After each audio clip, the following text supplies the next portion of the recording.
when both Russia and Ukraine expressed their willingness to bring peace to the region and were back at the negotiating table, the US and its Western allies inflicted more than 5,000 sanctions against Russia, while providing large quantities of weapons to Ukraine. Instead of putting out the fire at this critical moment, the US chose to pour fuel onto the fire, further pressuring Russia while supporting Ukraine in its conflict against Russia.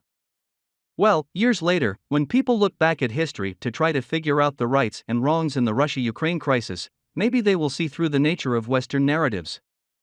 In order to put more pressure on Russia, the US-led NATO alliance engaged in 5 rounds of eastward expansion and instigated color revolutions in countries near Russia, continuously creating tension in the region.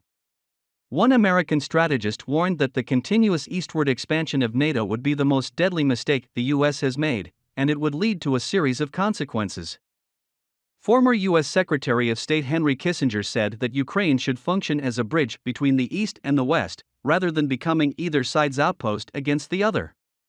That insight was ignored by American politicians, who kept moving in the opposite direction by pushing for the further eastward expansion of NATO until finally it prompted the Russia-Ukraine conflict.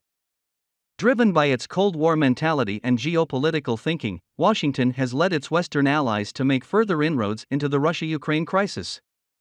The underlying reason behind this is that Washington has been manipulated by the U.S. military-industrial complex in the latter's attempt to seek profits from war.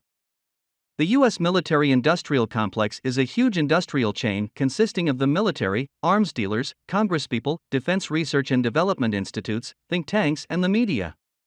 All parties in the industrial chain have their respective roles to play while working closely with each other. Military companies in the U.S. make political donations to support politicians on their quest to become actors in the political arena in what can be described as a revolving door. These lawmakers then push for policies that will stir up conflicts overseas, playing their part as the middlemen for arms dealers. After these high-ranking politicians then retire, many will turn into the executives of arms manufacturing companies, or become lobbyists who go on to encourage their former colleagues to enter into military confrontations so that they themselves might benefit from such wars.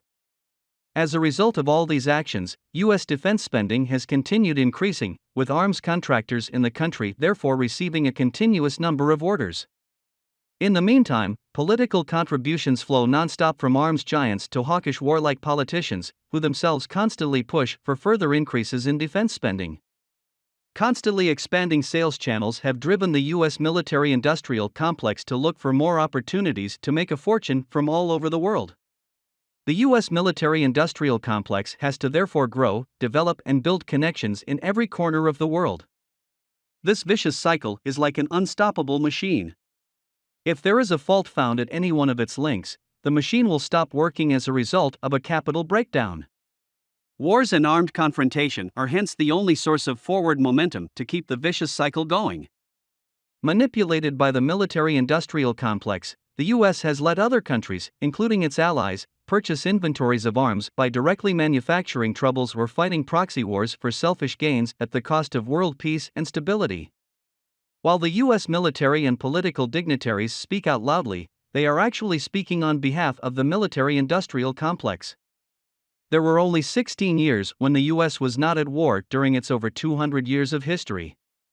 That explains and represents the fundamental reason behind the vicious cycle that has driven U.S. behavior. In fact, after the Russia-Ukraine conflict broke out, U.S. military enterprises, including Lockheed Martin and Raytheon, saw their stock prices surge. An official in the U.S. military community said that many people in the community have been uncorking champagne bottles in celebration. The vicious U.S. military-industrial complex talks hypocritically about justice in the international community, which is just an excuse for it to rake in huge profits. By shifting the responsibility for instigating the conflict between Russia and Ukraine onto China, the U.S. military-industrial complex aims to divert people's attention from its shameful actions in profiteering from war and whitewashing its behavior. China has always respected the principles of good neighborliness and harmony in relations with all other countries. It is not in the genes of the Chinese nation to invade other countries or seek world hegemony. The Chinese people do not subscribe to the logic that a strong country is bound to seek hegemony. The Chinese people want to live in peace and harmony with the people of other countries, and work with them to promote, defend, and share peace together. After the outbreak of the Russia-Ukraine conflict, China, as a major and responsible country, provided timely humanitarian assistance to Ukraine, called for respecting the legitimate security concerns of all countries, including Russia, put forward initiatives such as effectively protecting the safety of civilians, and worked actively to promote peace through talks. Any objective person can conclude that China's position on the Ukraine issue is fair and objective, and China supports all efforts conducive to a peaceful settlement of the Ukraine conflict. This demonstrates that China truly upholds justice and cherishes peace. Admittedly, the Russia-Ukraine conflict has stirred a heated debate in the international community and online in cyberspace after it broke out. This is not surprising given that the international system, taking the United Nations at its core, the international order underpinned by international law, and the basic norms governing international relations based on the purposes and principles of the UN Charter, are facing severe challenges. However, when the US and Western politicians confound black and white to stigmatize China, we must keep a clear mind and understand the nature of the issue. The vicious cycle of US behavior provides a way for us in this regard. While following the US, Western allies of the country have to sort out the mess created by it and by weapons from US arms dealers. But the international community should not let the US and its Western allies set the tone and lead the world astray.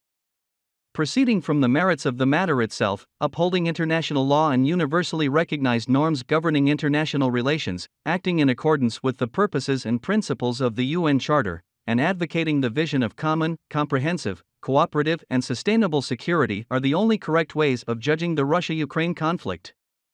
Practice will prove that this is the only effective way to break the vicious cycle of US behavior.